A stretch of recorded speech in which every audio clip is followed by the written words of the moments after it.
أعوذ بالله من الشيطان الرجيم بسم الله الرحمن الرحيم الحمد لله رب العالمين نحمده حمدا كثيرا طيبا مباركا فيه ثم الصلاة والسلام على أشرف خلق الله على المبعوث رحمة للعالمين سيدنا محمد وآله وصحبه أجمعين.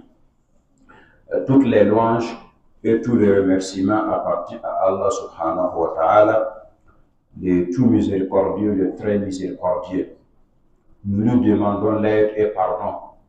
Nous demandons la protection auprès d'Allah contre le mal de nos âmes et contre le mal de nos mauvaises actions. Quiconque Allah a guidé, personne ne l'égarera.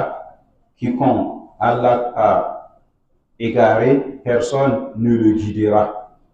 Je témoigne qu'il n'y a d'autre Dieu digne d'être adoré en dehors d'Allah, unique sans associé. Et je témoigne également que Muhammad est son messager et serviteur.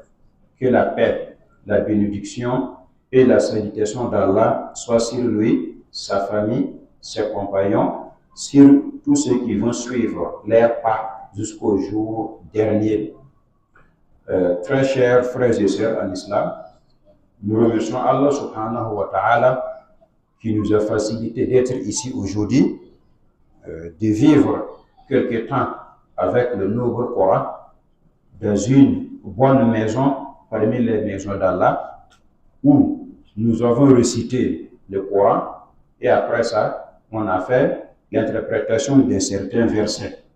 Donc nous rendons grâce à Allah subhanahu wa ta'ala de ça, en lui demandant d'augmenter notre connaissance et d'élargir notre foi.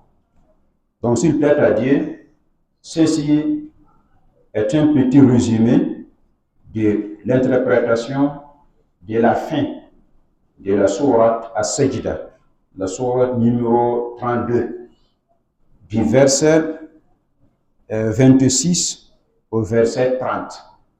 Donc dans ce verset, Allah le Tout-Puissant adresse quelques paroles aux mécréants de la Mecque en les appelant de réfléchir beaucoup et de prendre des leçons sur les avancées, comme les gens de Samoud et Ad, etc. Allah les a détruits. Pourquoi? Par leurs mauvaises actions. Donc aujourd'hui aussi, si les gens de la Mecque font la même chose, ils seront détruits comme cela. Après ça, Allah les a appelés aussi de réfléchir et de penser sur l'eau qui tombe du ciel à la terre, par lesquelles Allah fait pousser les plantes, et les plantes que consomment les hommes et les animaux. Tout ça, ce sont des signes qui montrent l'existence d'Allah, qui montrent la grandeur et le pouvoir d'Allah, le Tout-Puissant. Après ça, Allah nous montre que les mécréants se moquaient du prophète alayhi salatu wassalam, en lui demandant que s'il est véridique, qu'il réalise ses promesses. Il demandait quand il sera la victoire qu'Allah les a promis. Donc Allah va dire au prophète de leur répondre en disant que le jour que la victoire viendra, ça sera un malheur pour eux. Ça sera un malheur pour eux. Et par fini, Allah a ordonné son prophète Muhammad alayhi salatu wassalam de s'éloigner des mécréants et de les attendre. Eux aussi, ils vont lui attendre. Donc Allah dit subhanahu wa ta'ala, awalam yahdi lahum kam ahlakna min qablihim min al-qurun yamshuna fi masakinihim inna fi dhalika la ayatin afala yasma'un. En awalam yahdi lahum. N'est-ce pas pour eux une indication? N'est-ce pas pour eux une leçon? N'est-ce pas pour eux quelque chose de leçon pour eux? Donc, alam yahdi lahum, n'est-ce pas pour eux, c'est les mécréants de la Mecque, n'est-ce pas pour une indication, kam ahlakna min qablihim min al-qurun, le fait que on a fait périr les avancés On a fait périr tant de leurs avancées. Yamshuna fi masakinihim, dans les maisons lesquelles, et aujourd'hui, ils marchaient, ils voyaient des traces. Inna fi dhalik, il y a en cela la ayati, de preuves qui montrent que Allah est grand, Allah existe. Afala yasma'un, n'écouteront-ils pas? Point. Donc dans ce verset, Allah subhanahu wa ta'ala nous montre que c'est une question que Allah a posée aux mécréants. Est-ce que vous ne prenez pas, vous ne voyez pas une grande leçon? Est-ce que ce phénomène-là n'est pas une éducation pour vous? Tant de générations passées, telles que la génération de Noé, de Thamoud, des Ad, etc., Allah les a envoyés des prophètes. Ils ont rejeté les prophètes. Ils ont rementi les messages des messagers. Donc Allah est fâché d'eux. Donc Allah les a détruits. Et il a laissé les traces. Il y a des traces, il y a des effets. Voilà que les gens de la Mecque même, en faisant les voyages, ils marchaient et voyaient les traces de ces gens-là. Est-ce que cela n'est pas une leçon pour vous? Vous ne pensez pas pourquoi Allah a détruit ces nations-là ou ces générations-là? Si vous aujourd'hui, si vous faites les mêmes qu'ils ont fait, peut-être que Allah va vous faire comme il les a fait aussi. Ça montre que les avancés, quand on regarde les avancés, il y a parmi eux les bons et les mauvais. Donc les bons, on peut les prendre comme exemple. Mais les bons, on doit s'éloigner de ne pas être comme eux. Parce que les bons ont trouvé une bonne fin. Donc toi aussi, quand tu prends exemple de ces pieux, Inch'Allah, tu auras une bonne fin comme eux aussi. Mais au contraire, quand tu te laisses comme ceux que Allah les a détruits, toi aussi, tu serais détruit comme eux. Donc, afala yasma'un. Et ces gens-là, ils n'écoutent pas bien. Donc cela, c'est un affaire d'Allah subhanahu wa ta'ala qu'on doit réfléchir, on doit penser beaucoup pour mieux comprendre les versets d'Allah subhanahu wa ta'ala. Awalam yaraw anna nasuqul ma'a ila al-ardi al-jurus. Awalam yaraw. Ne voyons-ils pas? Donc Allah adresse aussi ses paroles aux mécréants de la Mecque. Awalam yaraw. Ne voyons-ils pas? Est-ce qu'ils n'ont pas regardé pour voir que nous faisons descendre l'eau, ou nous poussons l'eau et vers un sol sec. Nous, c'est Allah, par son pouvoir et par sa connaissance, il pousse l'eau, il dirige l'eau vers le ciel jusqu'à la terre, sur un sol sec. Après cela, et nous faisons sortir par cette eau-là une culture, la végétation, par lesquelles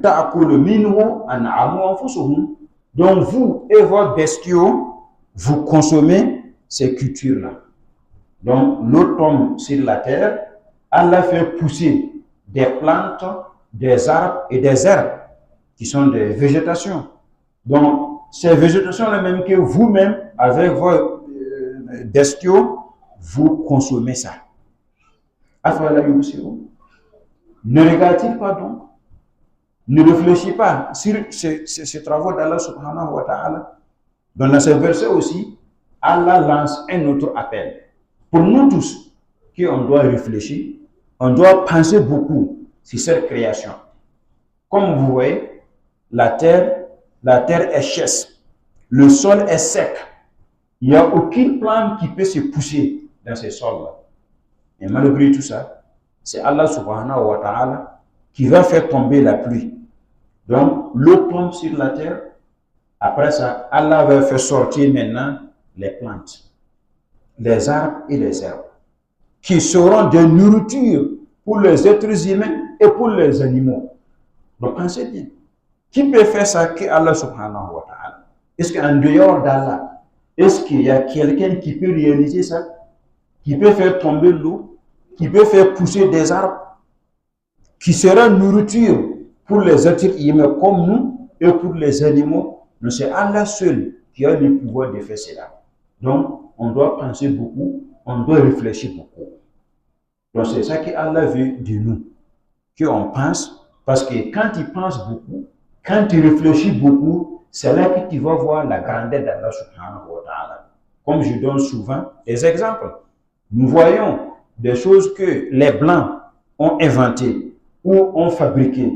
On regarde dans la fabrication des Blancs et on dit que Masha'Allah. Alors, en tout cas, les Blancs, les Chinois ou les Américains ou les Français sont forts. Comment il a créé ça? Par exemple, celui qui a fait les portables. Comment il a créé les portables comme ça? Toi, tu es au Burkina ici et ton ami ailleurs, en France, en Amérique. Bon, vous communiquez, vous vous voyez. Bon, vraiment, l'homme blanc, en tout cas, il est fort, hein? Il est intelligent. Ça veut dire que tu as regardé la fabrication de l'homme blanc où tu as reconnu que l'homme blanc est fort, intelligent. Vous voyez comment? Ou bien tu vois une voiture luxueuse. C'est la voiture de qui ça? Vraiment, en tout cas, le propriétaire est un grand homme. Hein? Donc tu as regardé la grandeur des voitures pour comprendre la grandeur de sa propriétaire aussi. Donc si tu réfléchis aussi sur la création, sur le ciel, sur la terre, sur les montagnes, sur l'eau, sur les animaux, sur la création, tu vas trouver la grandeur d'Allah. Tu vas mieux comprendre Allah. Tu vas mieux adorer Allah. C'est pour cela, le fait de réfléchir même, c'est un acte d'adoration. Mais pour adorer Allah, ce n'est pas seulement les prières ou les jeûnes. Non, mais aussi le fait de réfléchir sur la création d'Allah aussi fait partie des actes d'adoration. Donc Allah nous appelle tous de penser beaucoup, de réfléchir beaucoup autour de nous, pour mieux comprendre Allah subhanahu wa ta'ala, pour mieux adorer Allah comme il doit. Après ça, Allah va nous montrer certains comportements des mécréants. Allah dit وَيَقُولُونَ مَتَى هَذَا الْفَتْحُ إِن كُنتُمْ صَادِقِينَ وَيَقُولُونَ et les mécréants disent مَتَى هَذَا الْوَعْدُ à quand sera-t-il cette victoire-là? La victoire que Mohammed nous promet toujours. Quand ça sera cette victoire? إِن كُنتُمْ صَادِقِينَ si vous êtes véridique, et vous les prophètes, vous les messagers, si vous êtes véridique là, c'est que vous dites, si c'est vrai, pourquoi? Ou est-ce quand même que ça va réaliser votre victoire là? Vous disiez qu'Allah va vous aider, Allah va vous secourir. Mais ça sera quand? Donc, les mécréants disaient, en se moquant des prophètes, quoi, en sabotant les prophètes, et votre victoire là, ça sera quand? On veut voir ça vite, vite. Si vous êtes véridique. Donc, Allah va répondre. Allah va inspirer son prophète en lui montrant comment répondre les mécréants. Donc, Qul dit au Muhammad, Yawm al-Fath, le jour de la victoire là, le jour que Allah va nous secourir, le jour que les musulmans, les prophètes et les abdètes vont gagner la victoire, là, ce jour-là, la yanfa'u alladhina kafaru imanuhum. Il sera inutile aux mécréants leur croyance. C'est-à-dire que la foi, la croyance au jour de la victoire serait inutile. Voilà, il n'aura même pas une occasion ou un délai pour retourner, pour améliorer leurs actions. C'est fini. Il faut les répondre par ça. Donc c'est une réponse qui leur porte deux choses. Qui leur montre premièrement que le jour de la victoire là, c'est le jour que vous serez des croyants. Mais votre croyance ce jour-là n'aura même pas de fruits. Parce que le jour dernier, ou le jour que Allah va faire descendre son châtiment, ou le jour de la mort de chaque mécréant, il sera croyant. Mais c'est une croyance qui sera inutile pour lui. Parce que celui qui rejette la religion, qui n'accepte pas d'adorer Allah, le jour que l'ange de la mort vient apparaître devant lui, il va reconnaître que vraiment Dieu existe. Dieu est seul. Mais, ça ne sert à rien après ça. Il devient croyant, mais une croyance qui n'a aucun sens, ne peut rien profiter. Donc, voilà la première chose de cette réponse. La deuxième, maintenant, ils vont chercher, ils vont demander à Allah de leur donner un petit délai, une petite occasion, même si c'est 10 minutes, ils vont retourner au monde pour améliorer leurs actes d'adoration, pour mieux adorer Allah. Donc, c'est une réponse dure qui leur montre que même s'ils devaient s'amuser de ce jour-là ou de cette victoire-là, ce n'est pas une chose d'amusement. Ce n'est pas une chose de s'amusement. C'est une chose de très très intéressante. فَأَعْرِضْ عَنْهُمْ وَانْتَظِرْ إِنَّهُمْ مُنْتَظِرُونَ فَأَعْرِضْ عَنْهُمْ. Et Allah conseille, Allah ordonne au prophète alayhi salatu wassalam de s'éloigner des mécréants. Donc, فَأَعْرِضْ عَنْهُمْ. Éloigne-toi d'eux. وَانْتَظِرْ. Et attends. إِنَّهُمْ مُنْتَظِرُونَ. Et aussi, il demeure d'attendre. Donc, chacun va attendre. On va voir la bonne fin sera avec qui? La mauvaise fin sera avec qui? Donc, ça veut dire qu'ici, le prophète les a montrés, les a appelés. Ils ont refusé, ils ont rejeté le prophète. Donc maintenant, c'est quoi maintenant? Il faut t'éloigner, il faut les laisser. Il faut les laisser et puis tu vas loin d'eux. Il faut attendre. Et aussi, il attend. Donc, toi, il faut attendre ta victoire. Eux aussi, ils vont attendre leur victoire. On va voir. On va voir. Ce sera avec al-aqiba, la bonne fin. Et sans doute que la bonne fin sera avec le prophète et ses compagnons. Et la mauvaise fin sera avec les mécréants et avec ceux qui leur ressemblent pas. Donc voilà Allah, comment Allah nous montre dans ces versets qu'il est obligatoire de penser, de méditer sur ceux qui nous ont avancés pour prendre des leçons. Aussi de méditer sur la terre, sur la pluie, pour mieux comprendre aussi les grâces et le bienfait d'Allah subhanahu wa ta'ala sur nous comme êtres humains.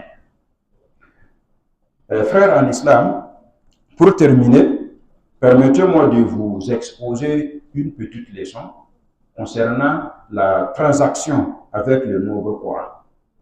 Le Noble Coran est le livre d'Allah subhanahu wa ta'ala, un livre qui nous apporte beaucoup de bénédictions, beaucoup de bienfaits. C'est un livre de guidance qui va nous diriger vers le paradis, Inch'Allah. C'est un livre de guérison qui guérit le cœur, qui guérit aussi le corps en même temps. Donc, ce livre béni, pour gagner la bénédiction de ce livre-là, on doit avoir 5 choses avec le Noble Coran. Donc, il y a 5 transactions que chaque musulman doit avoir avec le Noble Coran pour gagner sa bénédiction, pour gagner ces différents fruits. Premièrement, chacun d'entre nous doit s'organiser dans la lecture du Coran chaque jour, que ce soit le jour ou la nuit. Il faut choisir un moment convenable pour lire le Coran. Même si c'est 30 minutes chaque jour pour réciter le Coran. Donc, nous sommes demandés de réciter quotidiennement, nous sommes demandés de multiplier la lecture du Noble Coran. En sorte que chaque mois, on peut lire le Coran tout entier. Ou bien chaque 20 jours, ou bien chaque 2 semaines, chaque semaine, chaque 5 jours, chaque 3 jours. Normalement, un musulman ne doit pas passer 40 jours sans lire le Coran tout entier. C'est pas normal. C'est déconseillé, quoi. Un musulman saint, normal, qui se laisse comme ça, qui ne récite pas le Coran, qui peut passer 40 jours de 40 nuits sans lire le Coran complètement, non, c'est pas normal. Donc, on doit s'organiser comme ça. On doit s'organiser en sorte qu'on lit le Coran chaque jour, chaque nuit. Tu peux t'organiser en sorte que tu lis chaque jour ce qu'on appelle juz'u. une partie qui s'appelle juz'u, ou bien 2 hizb, quoi. On informe que dans 1 mois, tu vas lire le Coran tout entier, Inch'Allah. Parce que la lecture du Coran a beaucoup de salaire. Le prophète nous a montré dans plus des hadiths, parmi lesquels il dit, alayhi salatu wassalam, celui qui lit le Coran en maîtrisant la lecture, sa récompense est qu'il sera avec des gens nobles purs. Mais celui qui lit le Coran avec peine, il ne peut pas lire, mais il débrouille. Il fait effort pour lui. Lui aussi, il a 2 récompenses. Premièrement, pour sa lecture. Deuxièmement, pour l'effort qu'il fait. C'est dur, mais il ne laisse pas. Il ne peut pas, mais il n'y a pas la paresse. Il s'efforce pour lui le Coran. Donc, il sera récompensé comme ça. Il dit aussi, alayhi salatu wassalam, celui qui lit le Coran, avec chaque lettre, il sera récompensé 10 récompenses. Tu lis Alif Lam Mim, tu seras récompensé 30 fois. Regardez combien de salaire que tu peux gagner dans la lecture du Coran. Donc, voilà la première transaction que chaque musulman doit avoir. Le premier comportement, comment il doit se comporter avec le Coran. Deuxièmement, c'est la mémorisation du Coran. La mémorisation du Saint-Coran, des nombreux Corans. Donc, chaque musulman doit mémoriser quelques parties du Coran. Si tu peux mémoriser tout le Coran, c'est très bien, c'est très bon. Mais tu ne peux pas, même si c'est la moitié du Coran, le tiers du Coran, le 4e du Coran, le 5e, même si c'est un juz. Donc il faut essayer de mémoriser quelque part du Coran. C'est très intéressant. Pourquoi? Parce que quand tu veux prier, les prières quotidiennes, tu vas lire le Coran. Après Al-Fatiha, tu dois choisir quelques sourates ou quelques versets pour réciter. Aussi, tu n'as pas mémorisé, comment tu vas faire ici? Ça sera dur. Celui qui veut prier des prières nocturnes, Qiyamul Layl, en tout cas, sans mémoriser le Coran, ça serait un peu difficile. Mais celui qui a mémorisé, c'est facile pour lui. Il peut s'arrêter pendant 30 minutes, 20 minutes, lire le Coran. Après, ça fait des recours. Donc, celui qui a mémorisé, il va trouver que la prière nocturne est facile et douce. Parce qu'il a mémorisé le Coran. Celui qui mémorise le Coran aussi, s'il devient un savant ou celui qui fait la da'wah, ça sera facile aussi. Parce que quand tu juges que telle chose est haram, telle chose est halal, tu dois donner des preuves. Tu parles sur Allah même, tu parles sur le jour dernier, tu parles sur les actes d'adoration, sur le comportement. Dire quelque chose sans preuve en islam, il n'existe pas. Donc tu donnes des preuves en disant qu'Allah a dit comme ça, le prophète a dit comme ça. Mais ce qu'Allah a dit là, tu as mémorisé, voilà le vrai savant. Tu n'as pas mémorisé, donc tu es obligé d'apporter la copie du Coran. Et ça aussi, bon, c'est pas facile. Et chaque fois tu es avec la copie du Coran, ça c'est difficile. Mais quand tu mémorises ça dans ta tête, bismillah, masha'Allah. Et aussi, celui qui veut lire le Coran quotidiennement, il y a des moments qu'il ne peut pas toucher la copie du Coran. Par exemple, les femmes qui sont dans les règles, elle n'est pas autorisée de toucher la copie du Coran. Mais ce qu'elle a mémorisé, elle peut réciter ça. Donc ça nous montre que sans toucher la copie du Coran, je peux réciter ce que j'ai mémorisé. Mais sans mémoriser maintenant, et je ne peux pas toucher le Coran pendant 1 semaine, pendant 5 jours. Donc là, ça va troubler un peu le programme.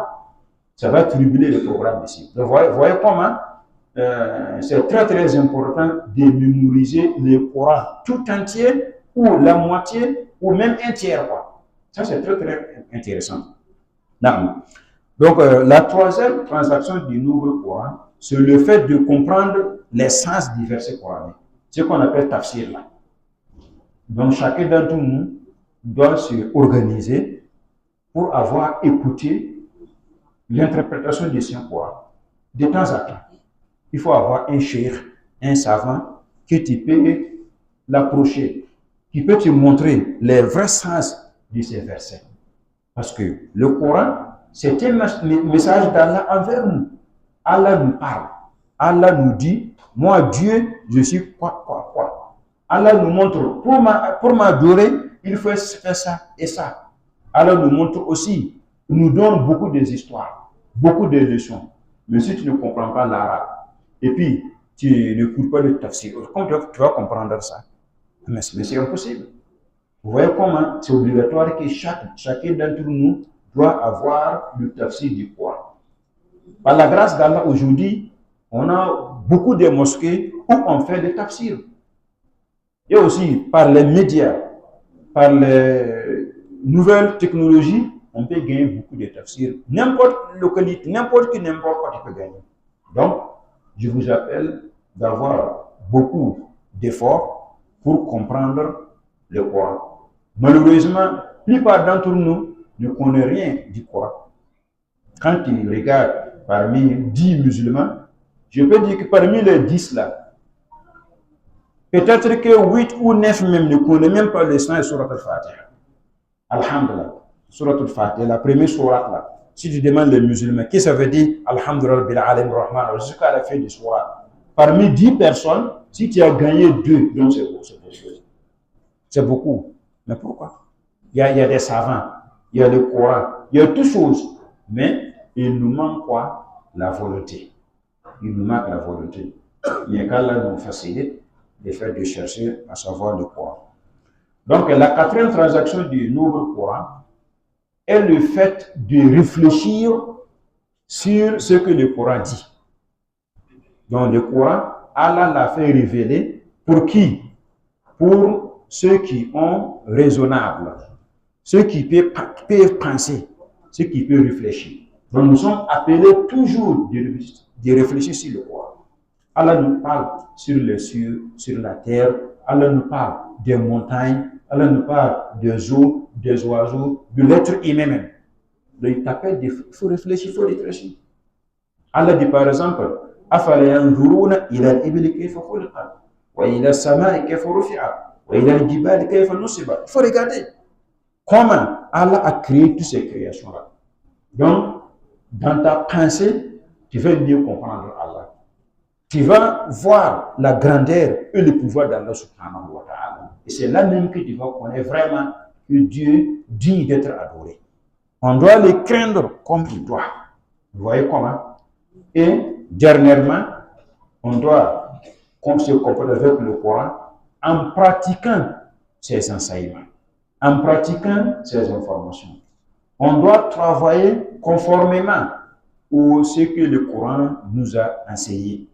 Donc le Coran est un livre qu'Allah a fait révéler pour nous, pour que nous puissions travailler. Donc, les actes d'adoration, on doit les faire conformément aux enseignements du Coran. Les actes de vie aussi. Donc, on doit appliquer, on doit pratiquer les enseignements du Coran. C'est ça même que le fruit même, c'est-à-dire les 4 transactions que nous avons dit là, sont comme l'aide pour ça. C'est-à-dire qu'obligatoirement, chaque musulman doit pratiquer ce qu'il apprend dans le Coran. Donc voilà les 5 transactions que chaque musulman doit avoir avec le nouveau Coran. Donc la première était le fait de s'organiser pour la lecture du Coran quotidiennement. La deuxième est la mémorisation du Saint-Coran. Il faut mémoriser le Coran, même si c'est moitié ou le tiers ou le quatrième même. La troisième, c'est le fait de comprendre le sens des versets du Coran. La quatrième, c'est le fait de méditer, de penser sur les sens ou les appels du Coran. Et la dernière, c'est le fait de se comporter, d'appliquer ce que le Coran t'appelle de faire. Donc voilà la leçon que je voudrais compléter avec cet tafsir. Donc nous demandons à Allah subhanahu wa ta'ala de nous faciliter l'apprentissage et l'enseignement du nouveau Coran. Nous lui demandons subhanahu wa ta'ala d'accepter nos actes d'adoration et d'exaucer nos invocations. Ô Seigneur, donne-nous belle part ici-bas et belle part dans l'au-delà et préserve-nous contre l'affaire. Notre Seigneur, ne dévie pas nos cœurs après avoir le guidé. Donne-nous, accorde-nous ta miséricorde quand tu es le grand donateur. Nous demandons à Allah subhanahu wa ta'ala la paix, la sécurité et la stabilité pour notre très chère partie du Burkina Faso et les autres pays musulmans. Qu'Allah nous pardonne, qu'Allah efface nos différents péchés, qu'Allah élève nos rangs, qu'Allah exauce nos invocations, qu'Allah accepte nos actes d'adoration. اللهم صل على محمد وعلى آل محمد كما صليت على إبراهيم وعلى آل إبراهيم إنك حميد مجيد. اللهم بارك على محمد وعلى آل محمد كما باركت على إبراهيم وعلى آل إبراهيم إنك حميد مجيد. وآخر دعوانا أن الحمد لله رب العالمين.